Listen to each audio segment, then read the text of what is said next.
I wanted to talk a little bit today about the concept of moral status in animal ethics. So, Rosalind Hursthouse wrote a paper regarding virtue ethics and its relation to the treatment of animals.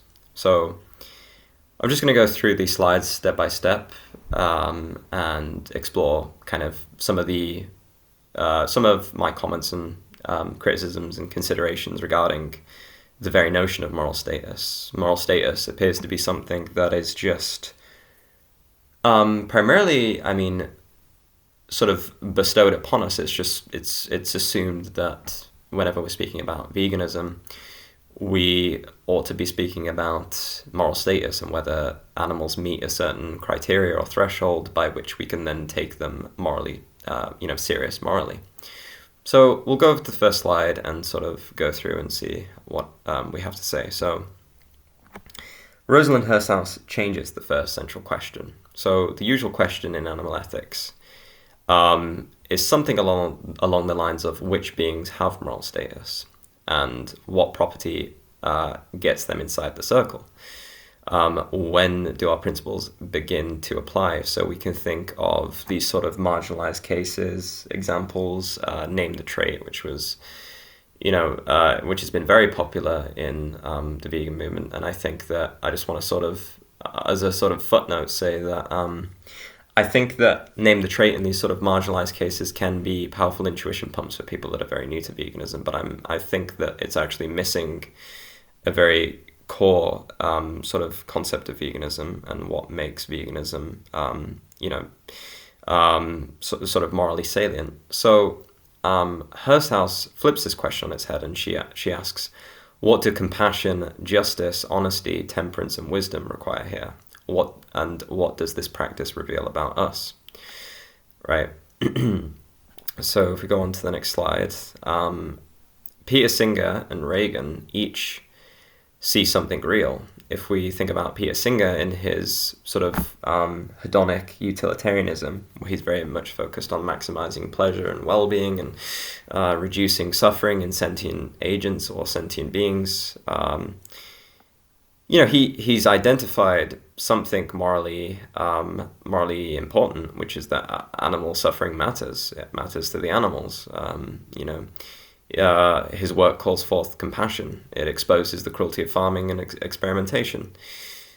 This is the core theme of animal liberation and animal liberation now. I believe back in the 80s he wrote Animal Liberation, and it's converted a lot of people towards veganism. But in Rosalind Hurshouse's paper, I believe she actually mentions that many people, and we may go into this a little bit later as well, but Rosalind Hursthouse identified that many people interestingly reviewing Peter Singer's 1986 book regarding animal liberation, identified certain things that were cruel in the ways in which we were the ways in which we've been sort of reducing animals to mere products, and we've been exploiting them.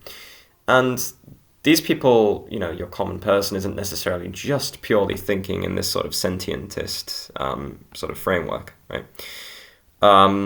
So that'll be a bit more relevant later on. But one thing to say is that Tom Reagan identifies that animals are exploited and treated as objects.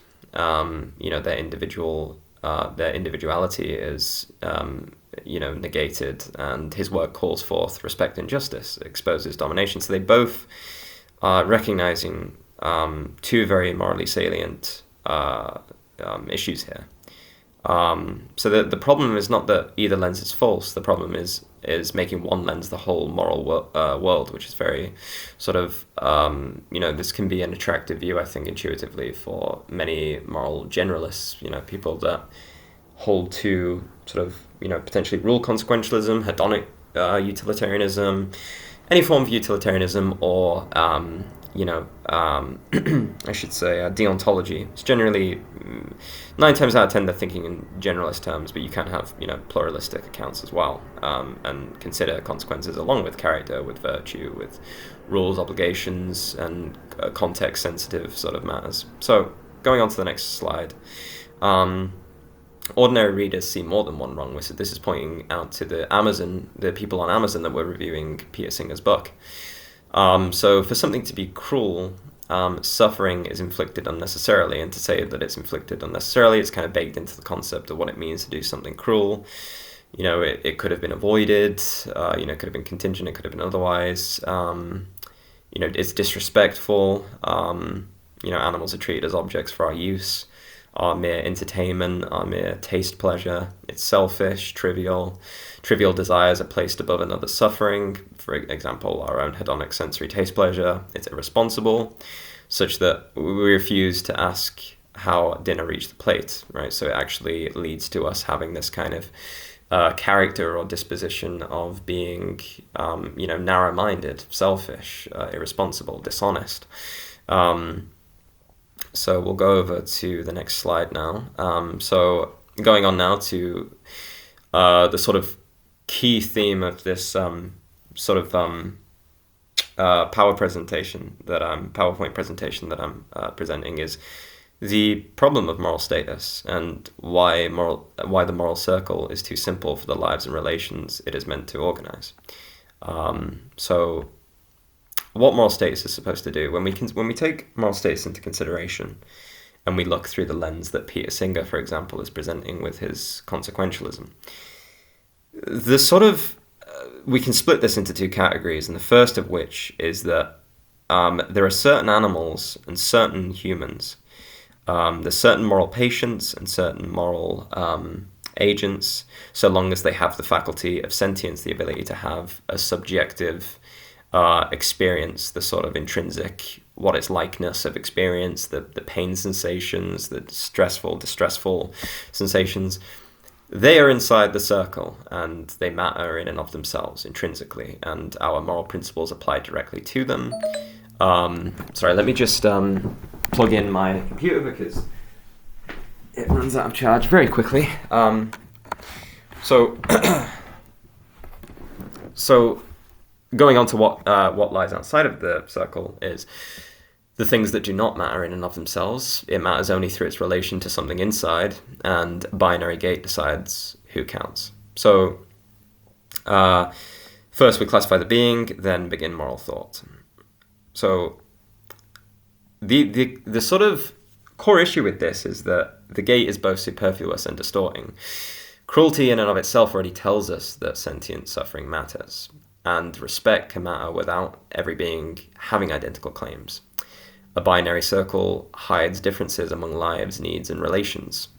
Threshold debate replaces attention to the actual case. So it's not that sentience doesn't matter. Sentience is very very much something to consider whenever we're morally deliberating or considering ethics in any meaningful sense. But I don't think that it should cloud our entire sort of moral perception, and we should be neglecting ways in which we may, sort of extend our empathy and our sentimental attitudes, and our, we can consider the way that we bury our dead, the ways in which we don't mock and make fun of the cognitively disabled just simply because that they're not aware of the fact that they're being mocked.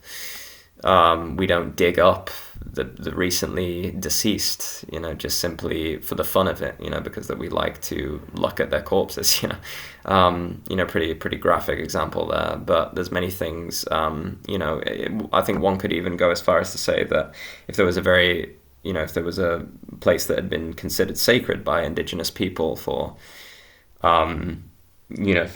many centuries, and it had simply been left in this way, and it was very meaningful to those people, and we simply desecrated it, that we would be doing something immoral there. And I think that our intuitions are saying something there. So the species difference does not justify domination. So familyism. So we're going to compare familyism and speciesism here. So for example, someone preferring, their own child, is loving and responsible in certain circumstances, right? I think that that's just something that comes along with being a member of the human species. It's sort of it's embedded within the way that we experience the world around us.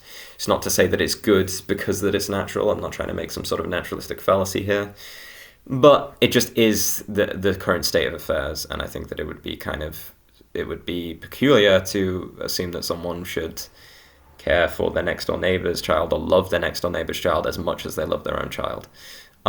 So, relations matter, but nevertheless, it never settles everything. So, speciesism, which is a sort of common term that Peter Singer likes to engage with.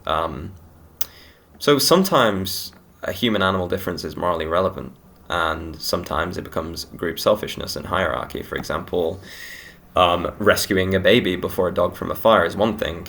Leaving the dog to avoid missing a birthday party is another. So these are very context-sensitive, sort of particular accounts.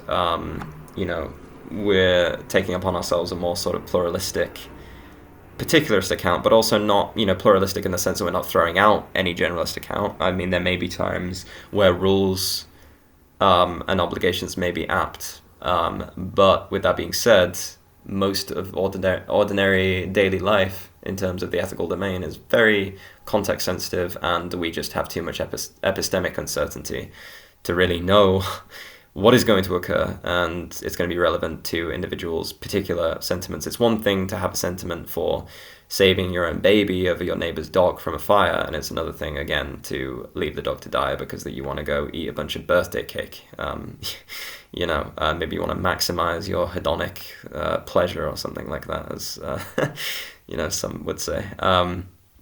So next up we have the person non-person distinction creates new victims. So Singer and Reagan distinguish persons from sentient non-persons. So the promised result here is that a human person gets priority over a dog in the lifeboat. The theory stays officially anti-speciesist. But the cost of this is that a baby or cognitively disabled human with similar capacities becomes available for sacrifice. Yet vulnerability may strengthen a claim to care. So imagine a bunch of people are in a lifeboat attempting to save the lives of many moral agents, people that have a higher capacity for both sort of emotional distress and, psychological suffering and physiological suffering. And the baby does not, the newborn baby does not. So they're up for grabs. We can chuck them out and drown them in the river so that we can free up space on the lifeboat. This is just seems like a very peculiar, distorted way of looking at ethics. And this is kind of, we're losing the context-sensitive dynamic here. I mean, imagine that the mother of this baby is in the lifeboat, and the kind of psychological distress that would occur if she were to throw her baby out of the lifeboat, and then the psychological distress of the people that will all drown because there's a higher number of people if they don't, for whatever reason, in this hypothetical peculiar example, toss out this newborn baby. And we're sort of now seeing that trying to measure suffering in units of pleasure is becoming quite problematic and difficult in the sort of context-sensitive domain of real ethical deliberation. So we next go on to environmental ethics shatters the simple circle. So we have sentient, non-sentient, domestic, feral, wild, introduced, indigenous, rare, abundant. So plants, species, habitats, ecosystems, living communities. So we're going on a little bit to environmental ethics here. So one threshold cannot tell us what matters in every relation. Different beings can matter for different reasons. So we're going on a little bit here now into moral generalism and particularism. The particularism is more sort of context sensitive. It's not just one rule applies for all. And of course, generalism doesn't have to always, hold to that sort of lens of thinking. There can be, you can bend the rules in particular cases, but the generalist hope is that we'll find one morally fundamental feature, such as sentience. That's the property that they're singling out. And then we'll apply one master principle consistently. So it's not to say that they won't bend the rules to abide within the domain of the sentient property, but, as long as they can somehow figure out, whether it's through rules or just simple, maybe act utilitarianism, hedonic utilitarianism, they will act within, any action is going to be to maximize well-being and decrease suffering. And if they're a negative utilitarian, they might want to, the main core focus will be on reducing suffering. Because it's seen as the kind of positive, life force, the sort of positive state is actually not positive to say that it's a good thing, but positive in the sense that it's sort of, you come into this world suffering, you go out suffering. Suffering is oftentimes worse than pleasure is good. And to get people from a state of suffering to non-suffering is more sort of morally beneficial than to get people into just a state of pleasure and sort of and also just the way that the hedonic treadmill works. I mean, like I don't think that we can. I think we reach a certain threshold by which we can't really maximize pleasure to a exponential degree. So it's just not realistic. But anyway, going off topic a little bit there, what falls out of hope here with the sort of generalist, think the sentientist view, we'll call it, the sort of issue with the sentientist framework is we can end up losing respect and relationship, waste and ecological destruction, dependency, life form and vulnerability, arrogance, dishonesty and self-indulgence. These are all things that wouldn't necessarily be considered in a sentientist normative moral framework. If someone was going hardcore sentientist, in their moral thinking, then I think we would lose sight of things that matter independent of just purely, immediate suffering. It's not to say that suffering does not matter, of course, that would be nonsensical. But so it's important to say that Rosalind rejects moral monoculture. So one final currency is that every reason must be reduced to suffering, preference, or right, and difference is treated as noise. A hard case demands one theoretically compulsory answer. She opts for a more sort of plural, pluralistic, contextual reasoned account. So sentience, life, agency, dependency, relationship, and ecology can all matter. They all matter in abundance with one another. Their importance changes with the case. Some hard cases may permit more than one good answer. So one important side note here is that pluralism does not entail that anything goes. It's not some sort of cultural relativism or sort of individualistic subjectivist framework in which if you have a desire to cause immense suffering, then that's good for you. That's morally good for you. And you're just as right as the next person who thinks that the suffering of the vulnerable is a bad thing, right? It's not saying that. It's saying that relevant features are real, not invented by preference. There you go. So preference is off the table. Reasons can be stronger, weaker, decisive, or overridden. And some acts are plainly cruel, dishonest, and arrogant. For instance, this sort of pluralistic virtue ethics account may hold to the view that mocking a cognitively disabled person,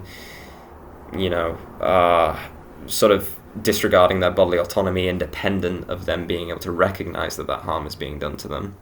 The harm is not solely reduced down to, physiological, psychological sensations that are immediate and brute, but rather it's intrinsic to the experience and the act. Rather, it's not the sort of thing that a person with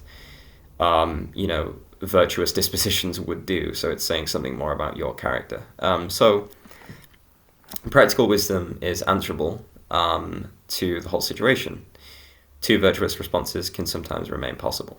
So what virtue ethics actually says in this sense. So character is not a decorative extra added after the rule. It shapes perception, desire, reason, and action.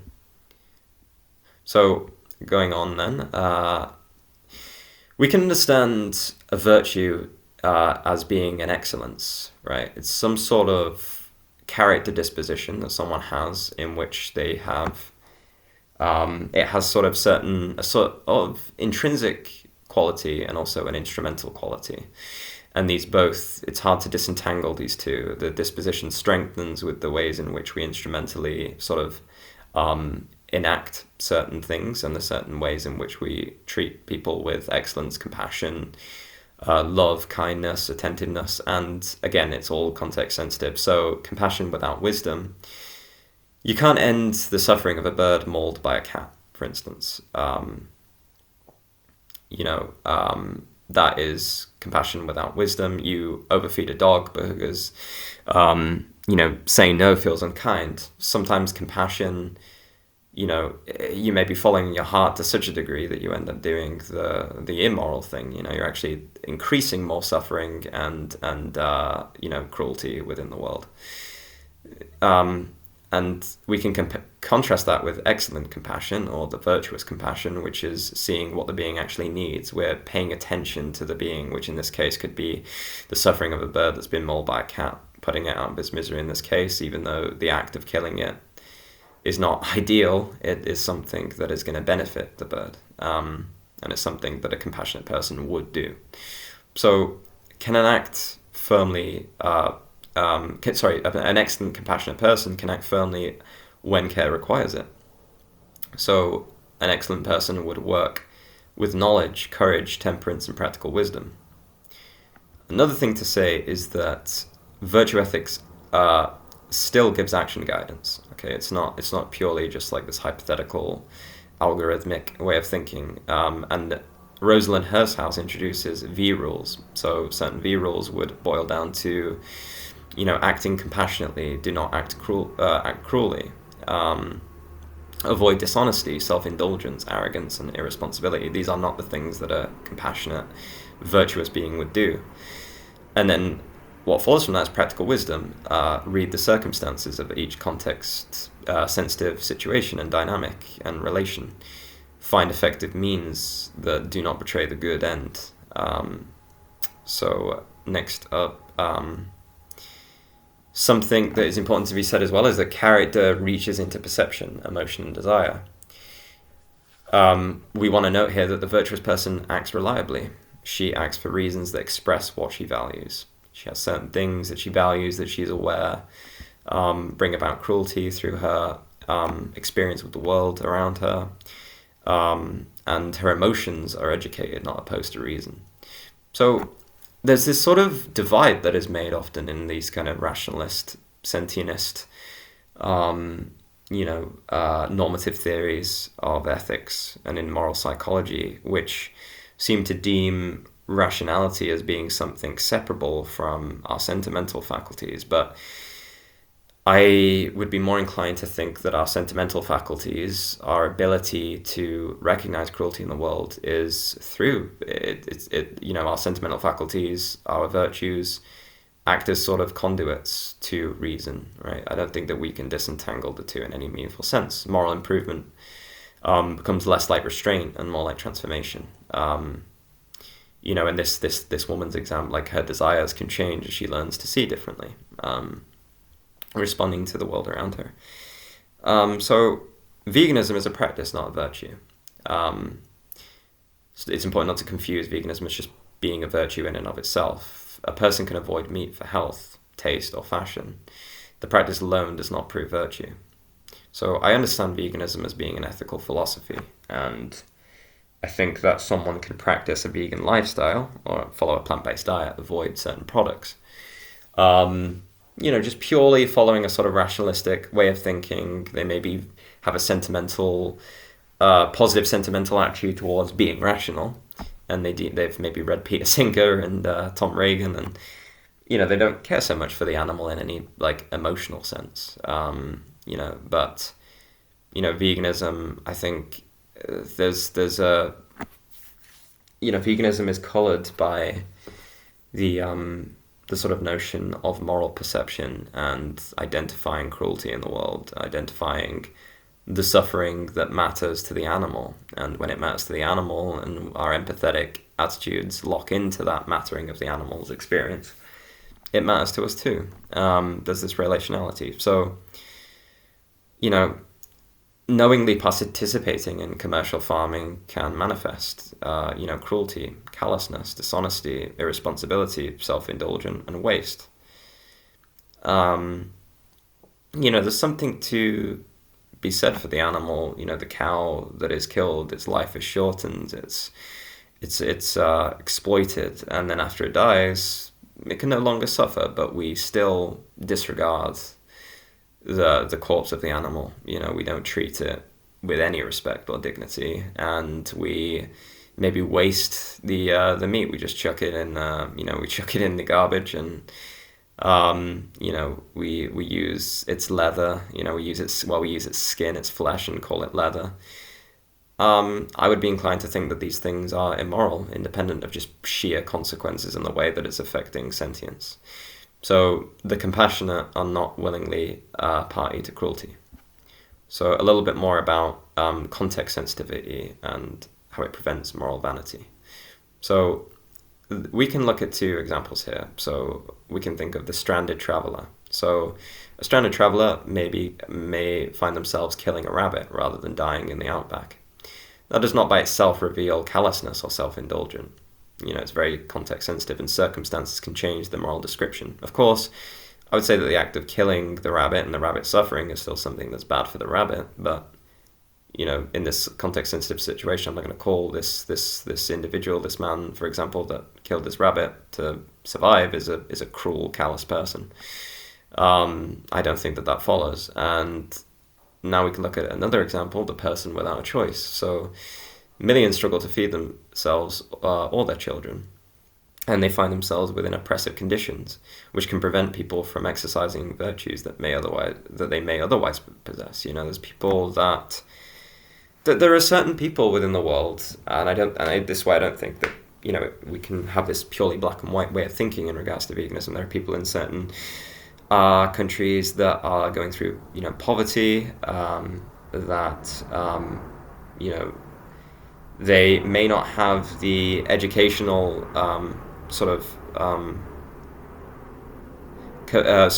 means to actually, they may not have the means to educate themselves on certain ethical implications of not being vegan. They may even have educated themselves, but they have this there's this sort of idea of moral impossibility that Sylvia Pinizza talks about. And I think that we can only make choices, moral choices, for example, in a world that is clear to us, in a world that we have clear vision of. And if someone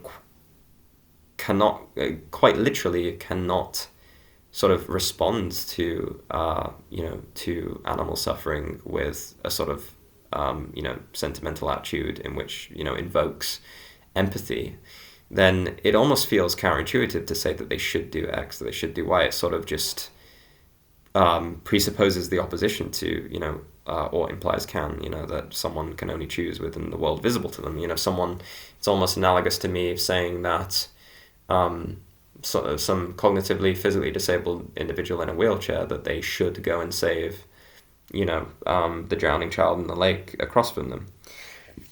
I think that this is just a sort of in principle ought that's floating free from human agency, and moral agents are the beings that recognize, morality insofar as moral reasons.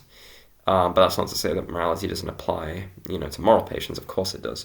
So yeah, just a few side notes there, and I think that, I think that we can both be relatively strict in our approaches to vegan activism whilst also maintaining empathy for context-sensitive situations, and sort of allowing people to come to veganism, whilst also acknowledging that, each hour, each day, each week, each month that they are not vegan, they're increasing the suffering of animals. But if anything, we want them to be consistently long-term vegan.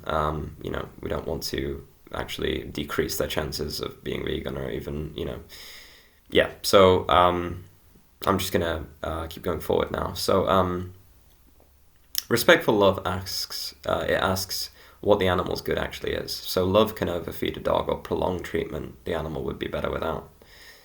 Some people, very good people, can enable their animal, their beloved dog, their beloved cat, to sort of go through a lot of suffering unnecessarily when they could have had the animal put down because that they love the animal so much. Love can be suffocating.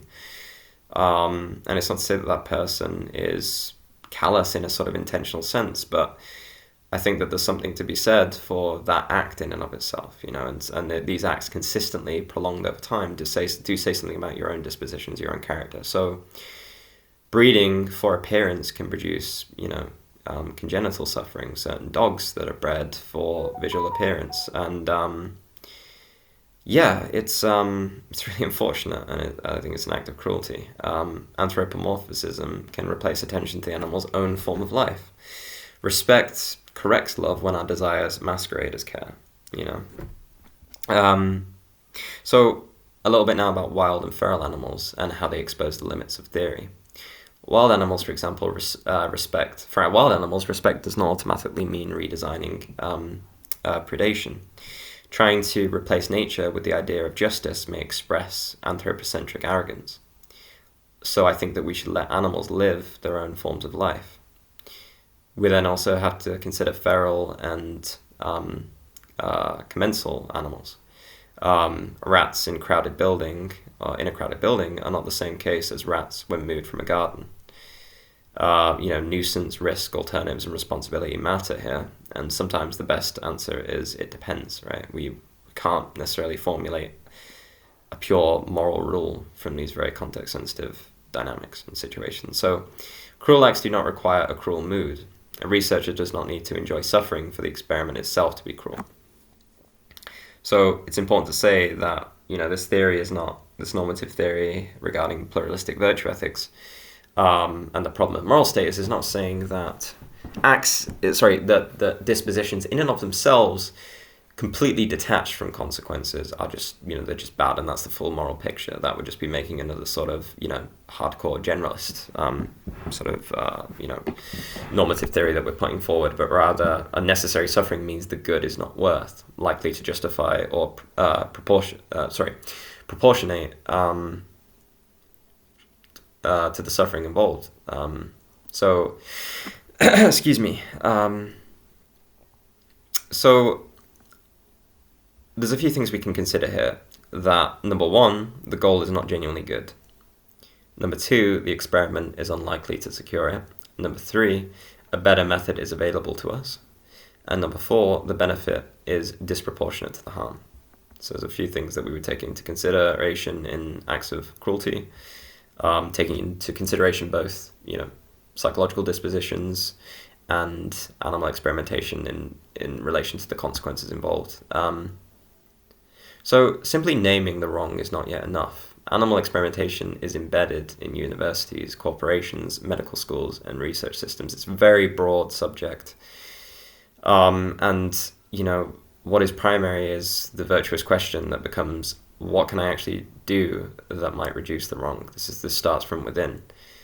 So we refuse where possible. We organize, we sign, we vote, we join communities, we improve alternatives, even if, we, as cringy as it may sound, we become the sort of change that we want to see in the world. This is the only way that we will see change, and this is why I'm very aversive to the sort of mentality of the likes of people that used to be vegan, such as Cosmic Skeptic, that now goes by the name of Alice O'Connor, insofar as I think that, there's something to be said for these corporations and, societal pressure.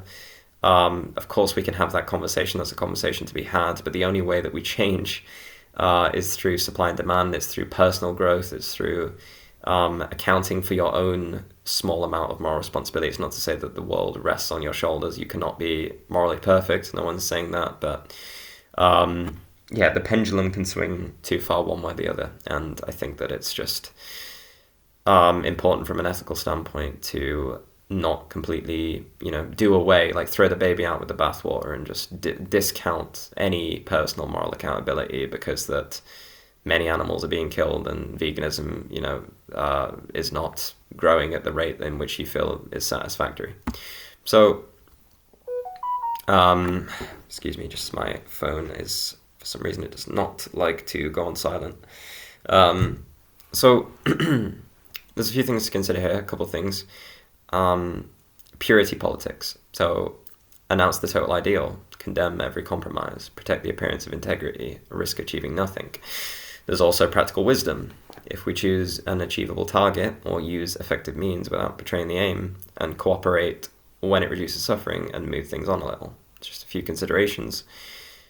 Moral status can become politically pernicious. if animals have exactly the same status as humans, we can use cognitively disabled humans in experiments or stop everything immediately, because cognitively disabled people, let's just say, they don't have the same physiological responses through these experimentations. Maybe their psychological distress is not quite as significant as that of a moral agent. Many people, reject the conclusion and use it to dismiss everything else. And the claims about suffering, exploitation, and cruelty still stand independently. So that's another thing to note. So animal ethics cannot be sealed off from environmental ethics. The old frame wants to say that principles begin with the rational adult humans. And extension works best when animals resemble us. And this is the sort of idea of, the very concept of name the trait, and these marginalized cases is to try and identify a trait that is human enough within animals that we can now consider them as, having moral status. And this is why I just think we should do away with the idea of moral status altogether. So the ecological reality boils down to species, habitats, and systems matter too. And permitted acts can devastate together. Virtues must grow with knowledge. So, next point, values can be plural and still be real. Animal ethics does not need one property, such as sentience, one threshold, or one final moral currency. Virtue is the trained capacity to see what matters in any given context and respond without cruelty, arrogance, dishonesty, or self-indulgence. The animal does not need our stamp. We need better character, so it begins from within. And the text involved here was Rosalind Hershaus's Virtue Ethics and the Treatment of Animals. I believe you can find that quite easily through the source, the Oxford Handbook. So appreciate anyone who tuned in, and I hope that this has given you some things to think about in regards to the idea of the problem with moral status. Let me know if you have any thoughts or anything else you'd like me to talk about. And appreciate your time. Thanks.